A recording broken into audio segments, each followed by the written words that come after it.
Credit the Pac-12 for turning in its finest season in quite some time in 2022. The conference was much improved and delivered a number of top 15 teams to college football. Welcome to the Voice of College Football. We break down the game we all love each and every day with you. Best discussion, debate, and analysis based on your engagement, your participation. We are delivering our post-spring power rankings. Please check out the ACC. Leave your comments below and let us know where we missed it. Let's run down the Pac-12.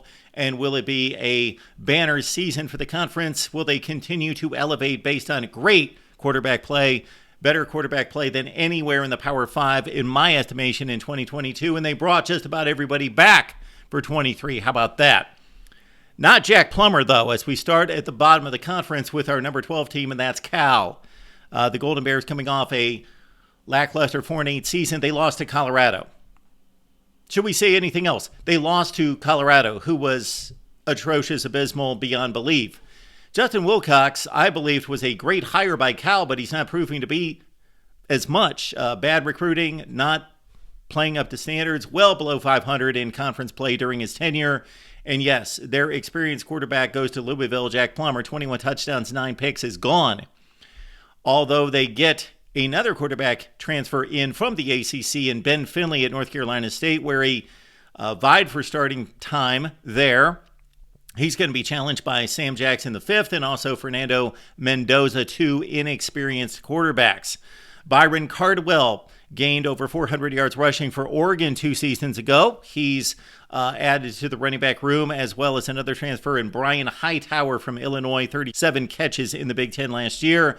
Their top running back and probably top player at Cal is Jaden Ott, who rushed for almost 900 yards. Cal is number 12 in the Pac-12. All right, at number 11, we go to Arizona State, coming off 3-9, and therefore they hand the keys to the youngest coach in college football, Kenny Dillingham. They've got Jaden Rashada at quarterback after the soap opera that he endured at Florida. Gets signed by Arizona State. Will he start? Well, he's got to fend off the challenge of Drew Pine, the incoming transfer from Notre Dame, who played decent in spots, probably isn't the most talented guy in the world. And check out the tape against USC. He will hang in a ball game, and he was given an opportunity after Tyler Buckner was injured last season for the Fighting Irish. So it's Rashada versus Pine at quarterback. You would expect Pine to be the day one starter. Will he hang on to the job? Tons of underachieving transfers coming into this program, 26 in all. A bunch of high recruits when they came out of high school that didn't do well at big schools. We highlight Jake Smith. He had 48 catches at Texas. Arizona State's our number 11 team in the Pac-12. At number 10 in our post-spring power rankings, another program with a new coach after David Shaw stood on the sidelines for a long time with a lot of success early in his tenure at Stanford. It's time for a change, and it's Troy Taylor coming in from Sacramento State, where he had tremendous success.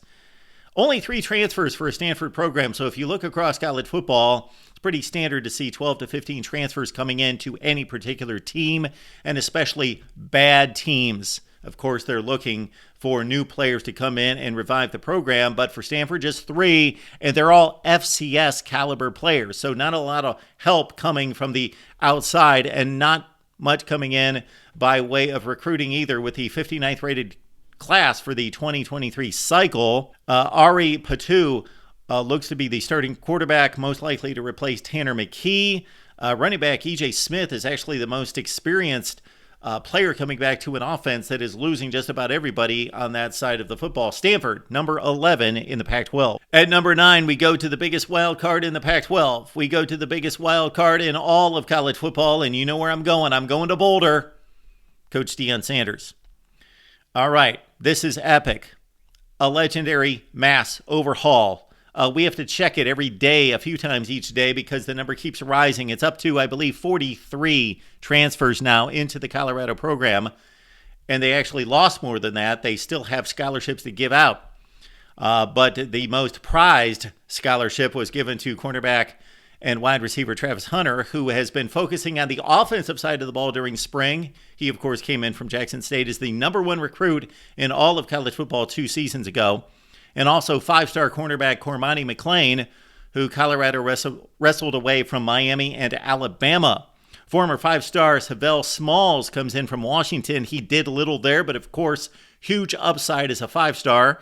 Shadou Sanders, of course, Dion's son, will be the starting quarterback. They brought in 4 defensive players from Florida State. None of them stars, but all were contributors and part-time starters for a pretty darn good Florida State defense, including Brendan Gant, who had 112 tackles, career at FSU, and Taylor Upshaw comes in from Michigan. Colorado, fascinating situation with Dion. Can't he pull it off and turn over the roster and win some football games this fall against a pretty tough schedule? We shall see. Our number 9 team in the Pac-12, the Buffs. We go to another reclamation project, and this one already has some proof of concept. Jedd Fisch, a remarkable job in raising Arizona to 5 wins, including a late season win at the Rose Bowl against a playoff-bound or contending team in UCLA. Justin Flo, the big signee from the offseason through the transfer portal, courtesy Oregon. Justin Flo, a former 5-star, huge addition there. You're looking at the 53rd rated recruiting class in the country for Jedd Fisch. Jaden DeLore, of course, makes it happen at quarterback, 25 touchdowns. Let's cut down on the picks, 13. This offense did lose Dorian Singer, who caught 66 balls for over 1,000 yards to rival USC. Our number 8 team in the Pac-12. Will they continue to ascend and get to a bowl game? Arizona. At number 7, we go to a team that in 2022 was on the fringe of the upper echelon of the Pac-12 at times. At times they looked the part. They had a great game against Oregon, went down to the wire, but a pick 6 killed them. Cameron Ward is back to make amends. Washington State coming off a bowl loss to Fresno State to finish at 7-6 under Jake Dickert. Of course, we've well documented what he did a couple years ago in taking over for Nick Rolovich in a very difficult midseason situation. Did a great job. But they have difficulty recruiting high school talent in Pullman, 70th rated recruiting class. Also 9 transfers, including you've got Josh Kelly coming in with 52 catches at Fresno, and also Ahmad McCullough, who had 45 tackles at Maryland as a linebacker. So good reinforcements there, experienced guys at good programs. Cam Ward is back, 23 touchdowns and 9 picks. Our number 7 team in our post-spring power rankings of the Pac-12, Washington State. The outset of Chip Kelly's run at UCLA has obviously been dismal.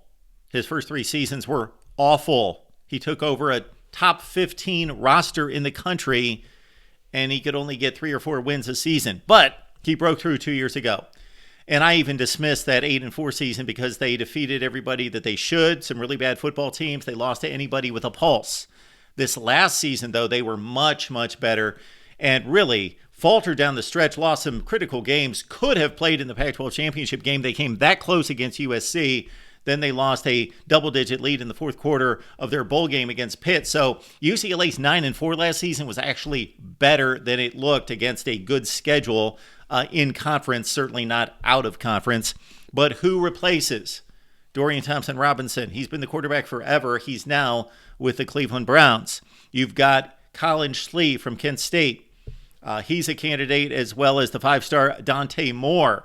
14 transfers coming in for Chip Kelly. So he doesn't like to recruit. That's the knock on Chip Kelly, but he'll bring in the transfers here, including Maliki Matavio, who had 10 catches at Oregon, and also Carson Steele, who comes in from the MAC in the Ball State Cardinals, where Steele ran for almost 1,600 yards and 14 touchdowns. Our number 6 team post-spring in the Pac-12 is UCLA. Give it up for Jonathan Smith. What a job he has done with a difficult program, a difficult situation in Corvallis.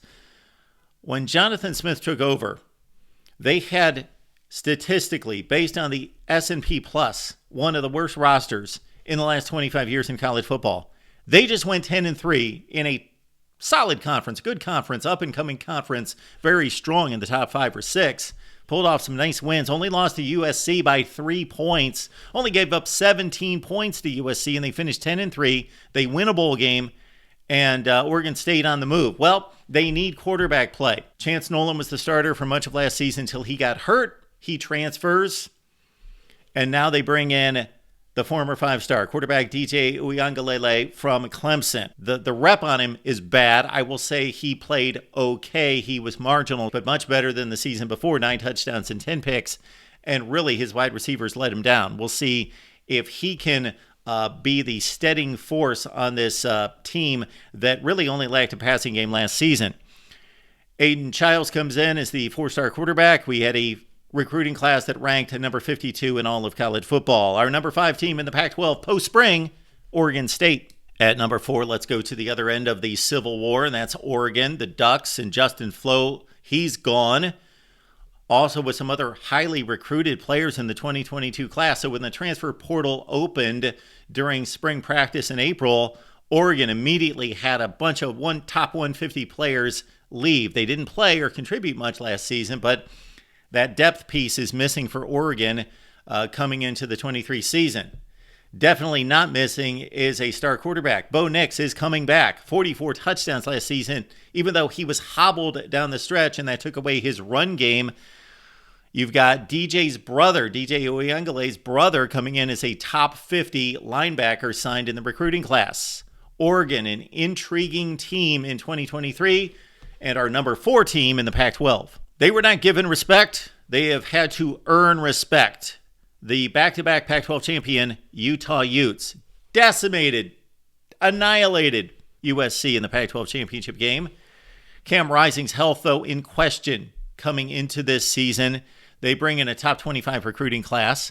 They had 5 transfers, including Micah Pittman coming in from Florida State, where he caught 32 passes and 3 touchdowns, and also Emory Simmons, Indiana wide receiver, 37 catches for him with a touchdown, and Levani Demuni, who racked up 204 tackles in his career at Stanford to reinforce the linebacking unit. Our number 3 team in the Pac-12 entering 23 post-spring is Utah. The most impactful transfer for the 2021 college football season was arguably Kenneth Walker Jr. at Michigan State. In 2022, arguably, I'm going to cast my vote for one Michael Penix at Washington. What a year he turned in. He was a bit scattershot at Indiana, did turn in a fine 2020 season in that abbreviated campaign with the Hoosiers as he lifted them to a top 15 team. He comes to Washington and he lights it up with better talent around him. So he's back, and he's got another weapon in Dylan Johnson coming in from Mississippi State, where he ran for 1,200 yards and 149 catches out of the backfield in his career in Starkville. On the defensive side, Washington loses Savell Smalls, the former 5-star, although he didn't produce much in Seattle, but they pick up former USC linebacker Raylan Goforth, who racked up 147 tackles. Our number 2 team in the Pac-12 is Washington. The best historic program, no doubt. The best current roster, probably.